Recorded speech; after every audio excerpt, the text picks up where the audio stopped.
Hi! ఈరోజు మనం చరిత్రలో ఒక చాలా ఆసక్తికరమైన, ఇంకా చెప్పాలంటే కీలకమైన అధ్యాయం గురించి మాట్లాడుకుందాం. అదే నిజాం అలీ ఖాన్, బ్రిటిష్ వాళ్ల మధ్య జరిగిన ఒప్పందాల కథ. ఈ ఒప్పందాలు దక్కన్ ప్రాంత రూపురేఖలనే ఎలా మార్చేశాయి? బ్రిటిష్ వాళ్ల ఆధిపత్యానికి పునాదులు ఎలా పడ్డాయి? రండి, ఈ కథలోకి లోతుగా వెళ్దాం. ఒక్క క్షణం ఆలోచించండి. అపారమైన సైన్యం, అధికారం అన్నీ చేతిలో ఉన్న ఒక రాజు తన రాజ్యంలోనే అత్యంత ముఖ్యమైన, విలువైన భూభాగాలను ఎందుకు వదులుకుంటాడు? ఈ ఒక్క ప్రశ్నలోనే మనం ఈరోజు తెలుసుకోబోయే మొత్తం కథ దాగి ఉంది. ఇది బలహీనత కథ కాదు. అప్పటి రాజకీయ ఒత్తిళ్లు, తప్పనిసరి పరిస్థితులు, వాటి మధ్య నలిగిపోయి తీసుకున్న కఠినమైన నిర్ణయాల కథ అన్నమాట. అయితే మనం నిజాం అలీ ఖాన్ అనగానే కేవలం భూభాగాలు కోల్పోయిన పాలకుడుగానే చూడకూడదు. ఆ ఒప్పందాల కన్నా ముందు ఆయనొక గొప్ప నిర్మాత. తన రాజ్యాన్ని, తన సైన్యాన్ని ఆధునీకరించాలని తపించిన ఒక మోడర్న్ రూలర్. ముందుగా ఆయన సాధించిన విజయాల గురించి చూద్దాం. హైదరాబాద్ నగరానికి ఆయన అందించిన నిర్మాణ వారసత్వం నిజంగా అద్భుతం. ముఖ్యంగా తన కుమారుడు కోసం కట్టించిన పురాణీ హవేలీ. దాంతోపాటు మోతీమహల్, గుల్షన్ మహల్, రోషన్ మహల్, చార్ బంగ్లా లాంటి ఎన్నో అందమైన కట్టడాలు ఆయన అభిరుచికి నిదర్శనం. మీకు తెలుసా, ఆ పురాణీ హవేలీలో ప్రపంచంలోనే అతిపెద్దదైన వార్డ్రోబ్ ఉంది. అది ఆయన రేంజ్. కేవలం భవనాలే కాదు, సైనిక శక్తిలో కూడా ఆయన చాలా ముందున్నారు. మైకెల్ రేమండ్, ప్రజలు ఆయన్ని ప్రేమగా మూసారాం అని పిలుచుకునేవారు. ఈ ఫ్రెంచ్ అధికారి సహాయంతో రేమండ్ పల్టన్ అనే ఒక పటిష్టమైన ఆధునిక సైన్యాన్ని నిర్మించారు. అంతేకాదు 1795లోనే హైదరాబాదులో సొంతంగా ఫిరంగులు తయారుచేసే ఒక గన్ ఫౌండ్రీని కూడా స్థాపించారు.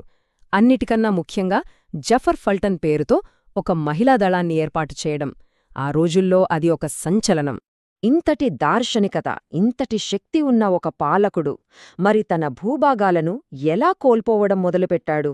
అసలు కథ ఇక్కడే పెద్ద మలుపు తిరుగుతుంది. ఆ మొదటి దెబ్బ ఉత్తర సర్కారుల రూపంలో తగిలింది. అసలీ గొడవ ఎలా స్టార్టైందంటే, నిజాం అలీ ఖాన్ సోదరుడు సలాబత్ జంగ్ ఉత్తర సర్కార్లను బ్రిటిష్ వాళ్ళకిచ్చేశాడు. కాని అలీఖాన్ అధికారంలోకి రాగానే అది చెల్లదు, ఆ భూమి మాది అని చెప్పి తిరిగి స్వాధీనం చేసుకున్నాడు.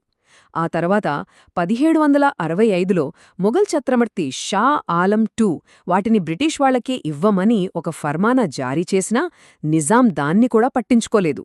ఇది ఆయనలో ఉన్న తెగింపును, స్వతంత్ర వైఖరిని చూపిస్తుంది. కాని బ్రిటిష్ వాళ్లు ఊరుకుంటారా? అస్సలు వదల్లేదు.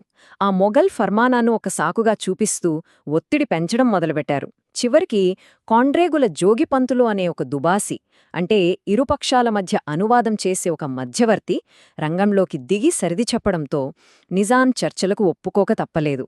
అలా 1766 నవంబర్ 12న ఆ చారిత్రక ఒప్పందంపై సంతకాలు జరిగాయి. మరి ఈ ఒప్పందంలో నిజాం ఏమిచ్చాడు, ఏం పొందాడు? ఇది చాలా ముఖ్యం. గుంటూరు సర్కారు మినహా మిగిలిన 4 సర్కారులైన రాజమండ్రి, ఏలూరు, ముస్తాఫానగర్, చీకాకోళ్లను బ్రిటిష్ వాళ్లకిచ్చేశాడు. దానికి బదులుగా బ్రిటిష్ వాళ్లు ఏటా 9 లక్షల రూపాయలు కౌలు కింద నిజాంకు చెల్లించాలి.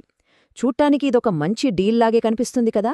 కాని వ్యూహాత్మకంగా చూస్తే స్వంత భూమిపై హక్కును వదులుకొని అద్దె తీసుకోవటం మొదలైంది ఇక్కడే. ఇది చాలా పెద్ద దెబ్బ. ఆ మొదటి ఒప్పందం ఒక డామినో ఎఫెక్ట్ను మొదలుపెట్టిందన్నమాట. ఒక్కసారి దారి దొరికాక బ్రిటిష్ వాళ్లు తమ పట్టును ఎలా బిగించారు, గుంటూరును ఎలా చేజిక్కించుకున్నారు? ఇప్పుడు చూద్దాం. బ్రిటిష్ వాళ్ల వ్యూహం, వాళ్ల ఓపిక చూడండి. 1766 ఒప్పందంలో ఒక చిన్న క్లాజుంది. నిజాం సోదరుడైన బసాలత్ జంగ్ బ్రతికున్నంత కాలం గుంటూరు సర్కార్ అతని దగ్గరే ఉంటుందని. బ్రిటిష్ వాళ్లు ఆ ఒక్క పాయింట్ కోసం ఏకంగా 16 సంవత్సరాలెదురుచూశారు. 1782లో అతను చనిపోగానే వెంటనే వాళ్లు రంగంలోకి దిగారు. సుదీర్ఘ చర్చల తర్వాత 1788 నాటికి గుంటూరును కూడా తమ ఆధీనంలోకి తెచ్చుకున్నారు. ఉత్తర సర్కారులను చేజికించుకున్నాక కూడా అక్కడ స్థానికంగా ఉన్న జమీందార్లు బ్రిటిష్ వాళ్లని ఎదిరించారు. కాని వాటన్నింటినీ వాళ్లు అణిచివేశారు. ముఖ్యంగా 1794లో జరిగిన పద్మనాభ యుద్ధంలో విజయనగరం జమీందారు విజయరామరాజును ఓడించడంతో ఉత్తర సర్కారులపై బ్రిటిష్ వాళ్లకి పూర్తి, తిరుగులేని నియంత్రణ వచ్చేసింది. ఇక ఇప్పుడు కథలో అత్యంత కీలకమైన మలుపు సైన్య సహకార ఒప్పందం. ఇది బ్రిటిష్ వాళ్లు వాడిన ఒక పవర్ఫుల్ వెపన్. చూడ్డానికి చాలా సింపుల్గా ఉంటుంది. మీ రక్షణ మేం చూసుకుంటాం, మా సైన్యాన్ని మీ దగ్గర ఉంచుతాం, కాని ఆ సైన్యం ఖర్చంతా మీరే భరించాలి అని చెప్తారు. పేరుకేమో రక్షణ, కాని నిజానికి ఇది స్వాతంత్రాన్ని తాకట్టుపెట్టి పరాధీనతను కొనుక్కోవడమే. సైన్య సహకార ఒప్పందం కోసం, ఆ సైన్యం ఖర్చుల కోసం నిజాం చెల్లించిన మూల్యం చాలా చాలా పెద్దది. అది డబ్బు కాదు, తన రాజ్యంలో అత్యంత సారవంతమైన కీలకమైన భూభాగం, అవే దత్తమండలాలు. సంవత్సరం 1800. ఈ సంవత్సరాన్ని మనం గుర్తుపెట్టుకోవాలి. ఎందుకంటే దక్కన్ చరిత్రలో, ముఖ్యంగా తెలుగు ప్రజల చరిత్రలో ఇదొక టర్నింగ్ పాయింట్. ఆ బ్రిటిష్ సైన్యం నిర్వహణ ఖర్చుల కింద నిజాం అలీ ఖాన్ తన రాజ్యంలో ఒక భారీ భూభాగాన్ని బ్రిటిష్ వాళ్లకి శాశ్వతంగా రాసిస్తూ ఒప్పందంపై సంతకం చేసిన సంవత్సరమిది. ఆ ఒప్పందంలో నిజాం శాశ్వతంగా వదులుకున్న ప్రాంతాలే ఈ దత్తమండలాలు. అవేంటో తెలుసా? కడప, కర్నూలు, అనంతపురం మరియు బళ్ళారి. ఇవి కేవలం పేర్లు కాదు, ఈరోజు మనం చూస్తున్న పెద్ద పెద్ద జిల్లాలు. ఇంత పెద్ద భూభాగాన్ని ఒక్క సంతకంతో బ్రిటిష్ వారికి ధారదత్తం చేసేశారన్నమాట. విధి ఎంత విచిత్రమైనదో చూడండి. ఆ రోజుల్లో నిజాం దత్తమండలాలు అని చేజార్చుకున్న ఈ ప్రాంతాలకే తరువాతి కాలంలో ఎంతో గర్వకారణమైన రాయలసీమ అనే పేరు వచ్చింది. ఒక చారిత్రక నష్టం ఒక కొత్త ప్రాంతీయ గుర్తింపుకు నాంది పలికింది. సరే, ఇన్ని ఒప్పందాలు, ఇన్ని మార్పులు, వీటివల్ల చివరికి ఏం జరిగింది? వీటి చారిత్రక ప్రభావమేంటి? ఈ పరిణామాలు దక్షిణ భారతదేశ పటాన్ని శాశ్వతంగా ఎలా మార్చేశాయో ఒక్కసారి విశ్లేషిద్దాం. మనం ఇప్పటిదాకా చెప్పుకున్న కథ మొత్తం ఈ ఒక్క టేబుల్లో ఉంది చూడండి. 1766లో ఉత్తర సర్కార్లతో మొదలైంది. 22 తర్వాత 1788లో గుంటూరు చేజారింది.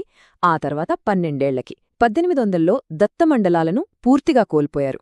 ఇలా దశలవారీగా చాలా వ్యూహాత్మకంగా నిజాం రాజ్యాన్ని కుదించుకుంటూ బ్రిటిష్ వాళ్లు తమ పట్టును బిగించారు. ఇందాక మనం చెప్పుకున్నాం కదా, ఈ ప్రాంతానికి రాయలసీమ అనే పేరు ఎలా వచ్చిందో. ఆ పేరు పెట్టింది మరెవరో కాదు, స్వాతంత్ర సమరయోధుడు గాడిచర్ల హరిసర్వోత్తమరావు గారు. శ్రీకృష్ణదేవరాయల స్ఫూర్తితో ఆ ప్రాంతానికి ఆత్మగౌరవాన్ని తిరిగిచ్చే ప్రయత్నంలో ఈ పేరు పెట్టారు. చరిత్రలో జరిగిన నష్టం నుండి కూడా ఒక కొత్త, శక్తివంతమైన గుర్తింపు ఎలా పుడుతుందో చెప్పడానికి ఇదొక గొప్ప ఉదాహరణ. ఇప్పుడు ఈ విశ్లేషణను ఒక ప్రశ్నతో ముగిద్దాం. ఒక్కసారి ఊహించండి, ఒకవేళ ఆ రోజున ఈ ఒప్పందాలు జరగకపోయి ఉంటే, లేదా ఆనాటి రాజకీయ పరిస్థితులు వేరేగా ఉండి ఉంటే, ఈరోజు మనం చూస్తున్న ఆంధ్రప్రదేశ్, తెలంగాణ, కర్ణాటక రాష్ట్రాల సరిహద్దులు, వాటి చరిత్ర, వాటి స్వరూపం ఎలా ఉండేవి? దీని గురించి ఆలోచించండి. మళ్ళీ కలుద్దాం.